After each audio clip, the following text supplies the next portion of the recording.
क्या आपने कभी सोचा है कि एक ऐसा विमान जो रडार पर दिखाई ही ना दे, रातों रात किसी दुश्मन के परमाणु ठिकानों को तबाह कर दे? यही हुआ है हाल ही में ईरान में, जहां अमेरिकी B-2 स्टील्थ बमवर्षकों ने फोर्डो, नतांज और एस्फाहान जैसे परमाणु स्थलों को अपना निशाना बनाया। लेकिन क्या यह केवल एक तकनीकी प्रदर्शन था, या इसके पीछे एक घातक रणनीतिक चाल छिपी थी? आज हम जानेंगे इस ऑपरेशन के पीछे की पूरी योजना, इसका असर और भारत के लिए इसका क्या मतलब है। अंत तक जुड़े रहिए, क्योंकि आखिर में हम एक ऐसा पहलू बताएंगे जो आपके रोंगटे खड़े कर देगा।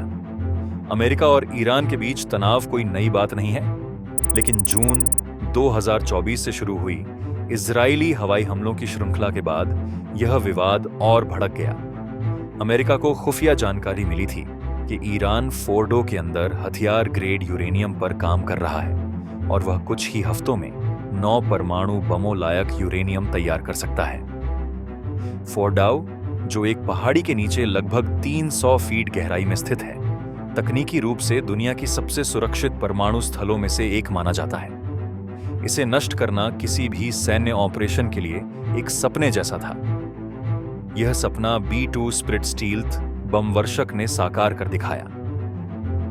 इस विमान को खास तौर पर ऐसे मिशनों के लिए बनाया गया है जहां दुश्मन के एयर डिफेंस सिस्टम को चकमा देना जरूरी हो। इसकी रडार अदृश्य विशेषता ने इसे ईरान के हवाई सुरक्षा घेरे में बिना किसी चुनौती के प्रवेश दिलाया। इसके साथ तैनात थे GBU-57 मासिव ऑर्डिनेंस पेनिट्रेटर, यानी वो बंकर बस्टर बम जो चट्टानों को भी चीरकर नीचे तक पहुंच सकते हैं।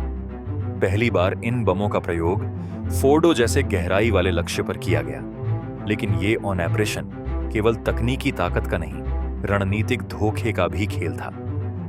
अमेरिकी कमांडरों ने जानबूझकर B-2 विमानों को ऐसे रूट से भेजा जिससे ईरान को लगे कि हमला पश्चिम से हो रहा है, जबकि असली हमले का मार्ग पूर्व से था।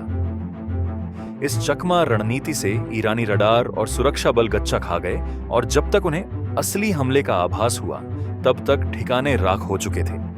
इसके साथ ही टोमाहॉक क्रूज मिसाइलों ने नैटांज और इस्फहान जैसे अन्य स्थलों को टारगेट किया, जिससे पूरा हमला बहुस्त्रीय बन गया। इस ऑपरेशन में इजराइल की भी भूमिका रही। उसे पहले से सूचना दी गई थी और उसने अपने सटीक हमलों को अमेरिकी ऑपरेशन के साथ तालमेल में लाकर ईरानी रक्षकों को भ्रम में डाला।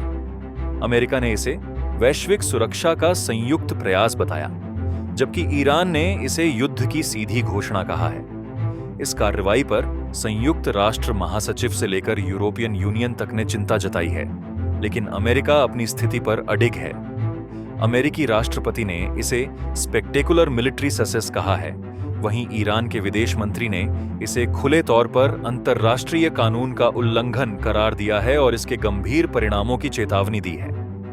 विशेषज्ञ मानते हैं कि यह ऑपरेशन तकनीकी रूप से सफल जरूर रहा है, लेकिन इससे क्षेत्रीय तनाव चरम पर पहुंच चुका है। अब सवाल उठता है, भारत के लिए इसका क्या मतलब है? भारत की ऊर्जा जरूरतें अब भी खाड़ी देशों से जुड़ी हुई हैं। अगर इस हमले के बाद तेल की आपूर्ति बाधित हुई तो भारतीय बाजार और आम नागरिकों पर असर पड़ सकता है।